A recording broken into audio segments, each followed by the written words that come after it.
stop giving a fuck. Kung may mga tao mong nagsasabi na wala silang gusto sa'yo, o hindi nila gusto ang pinagagawa mo, sabihin mo sa kanila na ang mga ginagawa mo ay hindi para sa kanila, para ito sa kaligayahan mo. Stop letting anyone else control even a single second of your life. Be adamant about any decision you make. Let people know you won't compromise on things you care about. May kaibigan kasi ako na nasa abroad. Halos lahat ibinibigay na sa kanyang pamilya. Wala namang masama doon. Pero dumating na kasi sa punto na hindi na siya natutuwa. Pero inaabuso na siya. Kapag masabi ka ng stop muna, syempre may datibong reaksyon at komento ang mga tao. Pero ayos lang yun. Hindi naman lahat matatanggap ang mga sinasabi mo. Kailangan mo rin kasing magtira para sa sarili mo. Kapag yung advice dito sa'yo, put yourself first. Set boundaries. And have a sense of self-worth. Minsan kasi bigay tayo ng bigay. Pero hindi natin alam at paano pala ang dahilan kung bakit hindi natin ang mga taong binigyan natin. Minsan nagbigay tayo ng bigay para lang mag-ipang sila sa atin. Para masabing mabait tayo. Pero mali yun. Don't sacrifice your contentment just for the sake of being liked by someone. If they don't like you when you're making yourself happy, they're not right for you anyway. Number 4, huwag mong ikumpara ang sarili mo sa iba. Kaaninin ko, yung hindi pa ako sa buhay, palagi kong ikumpara ang sarili ko sa iba. Araw-araw ko mga isip kung bakit masaya ang iba at bakit masarap ang buhay nila kaysa sa akin. Hindi ka nang mabuti, okay? Una, kapag ikinumpara mo ang sarili sa mga tao na mas pasayo, magiging miserable ang buhay mo. Hindi ka na masaya sa pinagagawa mo. Minsan sila ang dahilan kung bakit tayo nagpupursige. Dahil gusto natin higitan sila. Tapos tayo rin ang masasaktan kung hindi natin maamot ang ginagawa nila. Pangalawa, kapag ikinumpara mo ang sarili sa mga tao worse pa sa'yo, magiging masaya ka nga. Pero pansamantala lang.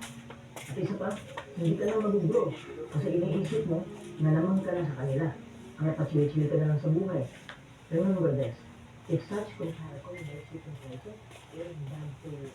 Because you will lose the desire to grow and become better. Kahit na siguro kung mabibigo ka, pa-easy-easy ka na lang din. Kasi iniisip mo na hindi ka na mahihigitan ng mga taong worse pa sa'yo.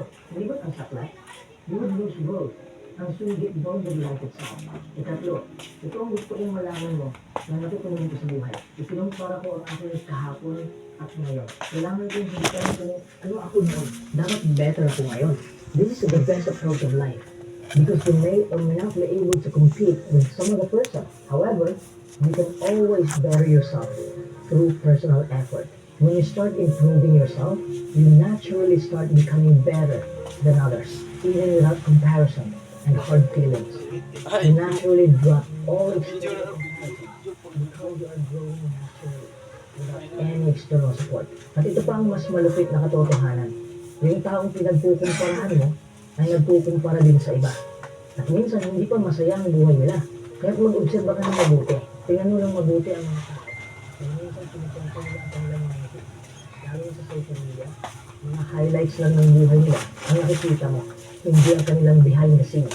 Find what makes you happy, not what you think would make you happy, because it seems to make someone else's life better. Number 5, bitawan mo na ang nakaraan. Ito ang sagabal sa ating kaligayahan. Palagi nating pinapasan ang nakaraan. Hiniwalayan tayo, 2 years na, 3 years, iba, 5 years na, hindi tayo nakamove on. Hindi naman kita minamadali. Pero kapag alam mo yung sasaktan ka lang, bakit hinayaan mo na lang? Ang gawin mo lang para mabitawan mo ang nakaraan, ay isipin mo lang palagi na wala nang saysay ang nangyari. Dahil tapos na eh. At hindi na yun umiiral. Umiiral lang sa isipan mo. Hindi sa totoong buhay. Dahil nasa kasalukuyan ka ng panahon. Wala ka na sa nakaraan. All we have are memories. Kung X naman yung iniisip mo, kahit ano pa man yan, wala nang saysay. Ano gagawa ko ba?